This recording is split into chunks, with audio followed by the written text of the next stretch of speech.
નમસ્કાર વિદ્યાર્થી મિત્રો, આજે આપણે જૈવ વિવિધતાના સંરક્ષણ માટેની વ્યાપક ઉપયોગિતાવાદી દલીલોની ચર્ચા કરીશું. આપણે જૈવ વિવિધતાના સંરક્ષણનો ટોપિક ગઈકાલેથી શરૂ કર્યો.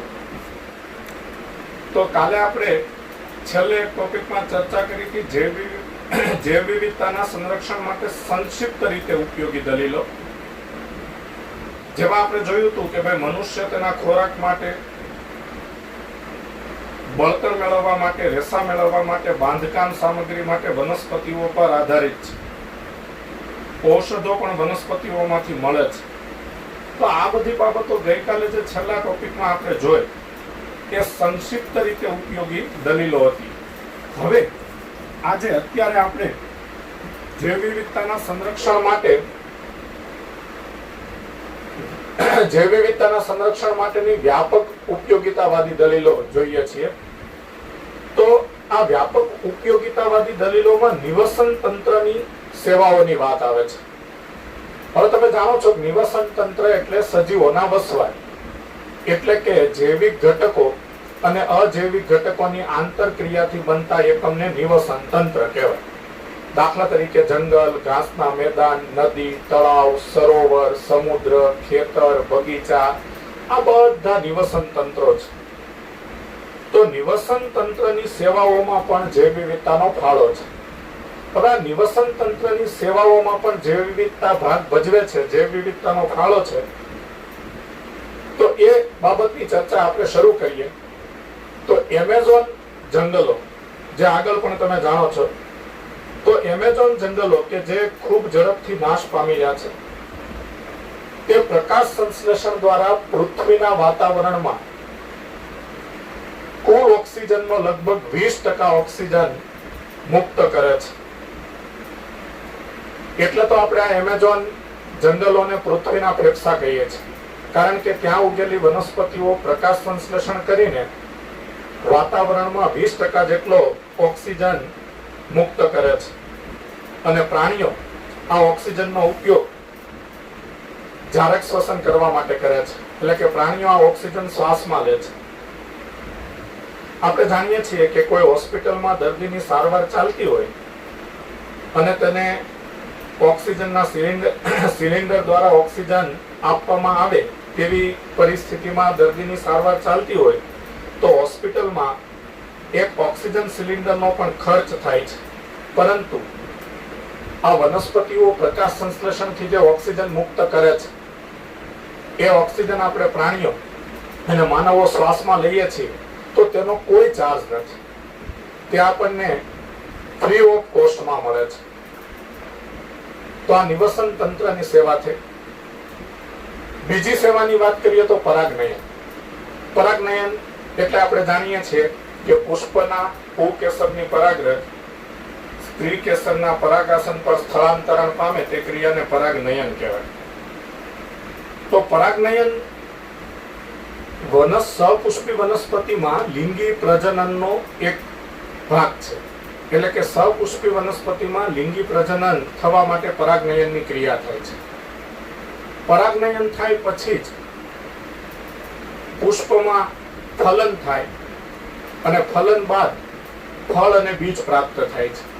એટલે કે કોઈ પણ સપુષ્પી વનસ્પતિમાંથી ફળ અને બીજ પ્રાપ્ત થવા માટે પરાગનયન થવું ફરજિયાત છે. તો સપુષ્પી વનસ્પતિમાંથી ફળ અને બીજ પ્રાપ્ત થવા માટે પરાગનયન થવું ફરજિયાત છે. તો આ પરાગનયન મધમાખીઓ, ભમરા, પક્ષીઓ અને ચામાચીડિયા જેવા પરાગવાહકો દ્વારા થાય છે. એટલે ઘણી સપુષ્પી વનસ્પતિમાં પુંકેસરની પરાગરજ સ્ત્રી કેસરના પરાગાસન પર મધમાખી, ભમરા, પક્ષીઓ અને ચામાચીડિયા દ્વારા વહન પામે છે. તો આ પરાગનયનનું કાર્ય કરતા આ પરાગવાહકો મધમાખી, ભમરા, પક્ષીઓ અને ચામાચીડિયા એ પરાગવાહકો પરાગનયન કરે છે. એટલે પરાગનયન બાદ સપુષ્પી વનસ્પતિમાં ફલન થાય છે અને તેથી ફળ અને બીજ પ્રાપ્ત થાય છે. આપણે કલ્પના કરીએ કે જો કુદરતમાં આવી રીતે પરાગવાહકો દ્વારા પરાગનયન ન થતું હોય તો પરાગવાહકોની મદદ વગર પરાગનયન પૂર્ણ કરવાનો ખર્ચ પણ ઘણો થાય. અને છતાંય આપણને પૂરતી માત્રામાં બીજ અને ફળ પ્રાપ્ત ન પણ થાય. એટલે પરાગનયનની સેવામાં પણ પરાગવાહકો ભાગ લે છે. અપ્રત્યક્ષ લાભ એટલે સજીવોના કેટલાક આપણને અપ્રત્યક્ષ લાભ પણ છે, જેમ કે લાકડાના જાડા ગોળવા ફેરવીને ચાલવું, વસંત ઋતુમાં સંપૂર્ણ ખીલેલા પુષ્પો નિહાળવા, સવારમાં બુલબુલના ગીત સાંભળતા સાંભળતા જાગવાનો સૌંદર્યલક્ષી આનંદ લેવો. આ બધી વસ્તુઓ આપણને ફ્રી ઓફ કોસ્ટ એટલે કે કોઈ પણ કિંમત ચૂકવ્યા વગર પ્રાપ્ત થાય છે. આની કોઈ કિંમત આપણે ચૂકવવી પડતી નથી. તો આ જૈવ વિવિધતાના સંરક્ષણ માટેની વ્યાપક ઉપયોગિતાવાદી દલીલો છે. એટલે કે જૈવ વિવિધતા નિવસન તંત્રીય સેવાઓમાં મહત્વનો ભાગ ભજવે છે અને આ બધી સેવાઓ વર્ષો સુધી આપણને વનસ્પતિ અને પ્રાણીઓમાંથી આ બધી જે સેવાઓ વનસ્પતિ અને પ્રાણીઓ દ્વારા આ બધી સેવાઓ વર્ષો સુધી આપણને પ્રાપ્ત થતી રહે તે માટે જૈવ વિવિધતાનું સંરક્ષણ કરવું જરૂરી છે. રિપીટ કરું, એમેઝોન જંગલો 20% જેટલો ઓક્સિજન મુક્ત કરે છે, જે ઓક્સિજન પ્રાણીઓ શ્વાસમાં લે છે અને જ્યારે શ્વસન થાય છે. પરાગનયન મધમાખી, ભમરા, પક્ષીઓ અને ચામાચીડિયા જેવા પરાગવાહકો પરાગનયન કરે છે અને પરાગરજનું વહન કરે છે. પરાગનયનથી ફળ અને બીજ પ્રાપ્ત થાય છે. આ ઉપરાંત લાકડાના જાડા ગોળવા ફેરવીને ચાલવું, વસંત ઋતુમાં સંપૂર્ણ ખીલેલા પુષ્પો નિહાળવા, સવારમાં બુલબુલના ગીત સાંભળતા સાંભળતા જાગવાનો સૌંદર્યલક્ષી આનંદ લેવો. તો આ વાત થઈ જૈવ વિવિધતાના સંરક્ષણ માટેની વ્યાપક ઉપયોગિતાવાદી દલીલો. વિદ્યાર્થી મિત્રો, હવે આપણે જૈવ વિવિધતાના સંરક્ષણ માટેની નૈતિક દલીલોની ચર્ચા કરીએ. તો પૃથ્વી પર વનસ્પતિઓ, પ્રાણીઓ તથા સૂક્ષ્મજીવોની લાખો જાતિઓ છે, જેના આપણે ઋણી છીએ કે જેમની સાથે આપણે રહીએ છીએ. આગળના ટોપિકમાં પણ આપણે ચર્ચા કરી લીધી કે વનસ્પતિઓ, પ્રાણીઓ, સૂક્ષ્મજીવો ખૂબ ઉપયોગી છે. આપણને એ પણ ખ્યાલ છે સૂક્ષ્મજીવો એટલે દાખલા તરીકે કેટલાક બેક્ટેરિયા એ પણ ખૂબ ઉપયોગી છે. તમે જાણો છો કે રાઇઝોબિયમ નામના બેક્ટેરિયા નાઇટ્રોજનનું સ્થાપન કરે છે. એટલે વનસ્પતિઓને જમીનમાંથી નાઇટ્રોજનના ક્ષાર પ્રાપ્ત થાય છે. સિમ્બિકોળની વનસ્પતિઓને આ રાઇઝોબિયમ બેક્ટેરિયા નાઇટ્રોજનના ક્ષાર પ્રાપ્ત કરાવે છે. એટલે સિમ્બિકોળની વનસ્પતિઓમાં પ્રોટીનની માત્રા ઊંચી છે. ફૂગમાંથી એન્ટીબાયોટિક દવાઓ બને છે. તો આવા સૂક્ષ્મજીવો પણ ખૂબ ઉપયોગી છે. દાર્શનિક કે આધ્યાત્મિક રીતે આપણે એ સમજવાની જરૂર છે કે દરેક જાતિઓ, વનસ્પતિ હોય, પ્રાણી હોય કે સૂક્ષ્મજીવો હોય, એનું આંતરિક મૂલ્ય હોય છે. એટલે કે દરેક જાતિઓ તેનું આંતરિક મૂલ્ય ધરાવે છે. એટલે કોઈ વનસ્પતિમાંથી કેટલાક રસાયણો મળે છે જે દવા તરીકે ઉપયોગી છે. પ્રાણીઓ પણ ઘણા હેતુ માટે ઉપયોગી છે. સૂક્ષ્મજીવોની પણ હમણાં વાત કરી, બેક્ટેરિયા, ફૂગ વગેરે ઉપયોગી છે. તો દરેક જાતિઓ તેનું આંતરિક મૂલ્ય ધરાવે છે. ભલે પછી આપણા માટે વર્તમાનમાં તેનું કોઈ આર્થિક મૂલ્ય ન હોય. એટલે હાલમાં કદાચ એવું બને કે કોઈ વનસ્પતિ કે કોઈ પ્રાણીની જાતિનું હાલમાં કોઈ મહત્વ ન હોય, હાલમાં તેના પર કોઈ સંશોધનો ન પણ થયા હોય, પરંતુ તેનું અસ્તિત્વ ધરાવે છે. જો આપણે તેને ટકાવી રાખીએ, તેને સાચવી રાખીએ, તેનો નાશ થતો અટકાવીએ, તો શક્ય છે કે ભવિષ્યમાં તેમાંથી પણ કોઈ ઉપયોગી પદાર્થો સંશોધન દ્વારા આપણને પ્રાપ્ત થાય. ભવિષ્યની આવનારી પેઢીઓને સારી રીતે સુનિશ્ચિત કરવા અને તેમની સુખાકારી માટે આપણા જૈવિક વારસાનું, એટલે કે આ બધી વનસ્પતિઓ અને પ્રાણીઓનું જૈવ વિવિધતાનું જતન કરવાની આપણી નૈતિક ફરજ છે. એટલે જૈવ વિવિધતાનું સંરક્ષણ થાય, વર્ષોના વર્ષો સુધી જૈવ વિવિધતા પૃથ્વી પર ટકે, તો તેનો ફાયદો માનવોની આવનારી ભવિષ્યની પેઢીઓને પણ સારી રીતે થાય. તો આ વાત થઈ જૈવ વિવિધતાના સંરક્ષણ માટેની નૈતિક. વિદ્યાર્થી મિત્રો, હવે આપણે જૈવ વિવિધતાના સંરક્ષણની વાત કરીએ. તો જૈવ વિવિધતાના સંરક્ષણ માટે બે અભિગમ છે. એક સ્વસ્થાન સંરક્ષણ અભિગમ ઇન સિટુ કન્ઝર્વેશન અને નવ સ્થાન સંરક્ષણ અભિગમ એક્સ સિટુ કન્ઝર્વેશન. સ્વસ્થાન સંરક્ષણ અભિગમ એટલે સજીવોનું તેના પોતાના વસવાટમાં જ સંરક્ષણ કરવામાં આવે તેને સ્વસ્થાન સંરક્ષણ અભિગમ કહેવામાં આવે છે. દાખલા તરીકે આપણે વાઘને બચાવવા હોય તો તે વાઘ જે જંગલ વિસ્તારમાં રહેતા હોય તે સમગ્ર જંગલને બચાવવું પડે છે. એટલે એ વાઘ તેના કુદરતી વસવાટમાં જ સચવાઈ રહે છે.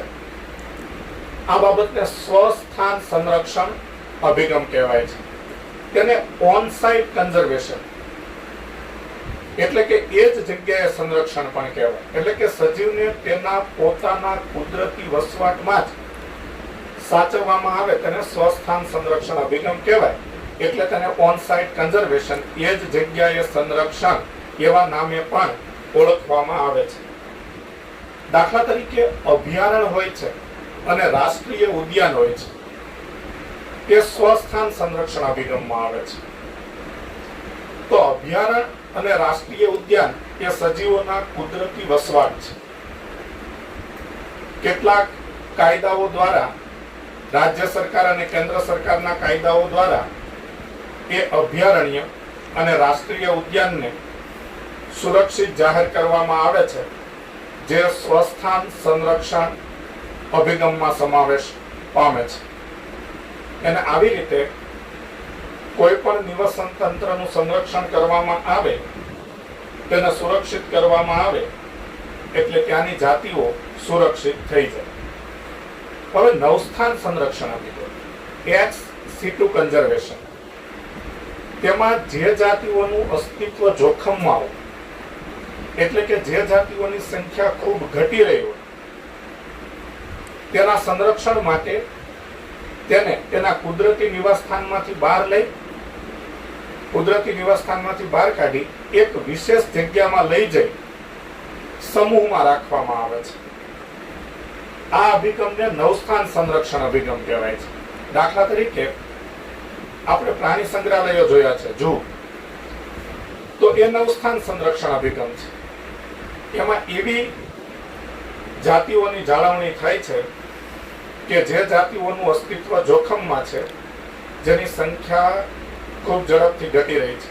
તો આ રીતે જે જાતિઓનું અસ્તિત્વ જોખમમાં હોય તેના સંરક્ષણ માટે તેને તેના કુદરતી નિવાસસ્થાનની બહાર એક વિશેષ જગ્યાએ લઈ જઈ સમૂહમાં રાખવામાં આવે છે. એટલે નવસ્થાન સંરક્ષણ અભિગમને ઓફ સાઇટ કન્ઝર્વેશન પણ કહેવાય છે. અન્ય જગ્યાએ સંરક્ષણ, ઓફ સાઇટ કન્ઝર્વેશન. તો આ જૈવ વિવિધતાના સંરક્ષણ માટેના બે અભિગમની વાત થઈ. રિપીટ કરું, જૈવ વિવિધતાના સંરક્ષણ માટે બે અભિગમ, એક સ્વસ્થાન સંરક્ષણ અભિગમ ઇન સિટુ કન્ઝર્વેશન, તેમાં સજીવોને તેના પોતાના કુદરતી વસવાટમાં જ સંરક્ષણ કરવામાં આવે. સજીવોનું એ જ જગ્યાએ સંરક્ષણ થાય, તેથી તેને ઓન સાઇટ કન્ઝર્વેશન પણ કહેવાય. દાખલા તરીકે વાઘને બચાવવા માટે, વાઘનું સંરક્ષણ કરવા માટે આપણે સમગ્ર જંગલને બચાવવું પડે. નવસ્થાન સંરક્ષણ અભિગમ એક્સ સિટુ કન્ઝર્વેશન, તેમાં જે જાતિઓનું અસ્તિત્વ જોખમમાં હોય તેના સંરક્ષણ માટે તેના કુદરતી નિવાસસ્થાનની બહાર એક વિશેષ જગ્યામાં લઈ જઈ સમૂહમાં રાખવામાં આવે, તેને નવસ્થાન સંરક્ષણ અભિગમ કહેવાય. આ રીતે આ જાતિઓને કે જેનું અસ્તિત્વ જોખમમાં છે તેને તેના કુદરતી નિવાસસ્થાનની બહાર અન્ય જગ્યાએ સંરક્ષણ આપવામાં આવે છે. તેથી તેને ઓફ સાઇટ કન્ઝર્વેશન, અન્ય જગ્યાએ સંરક્ષણ પણ કહેવામાં આવે છે.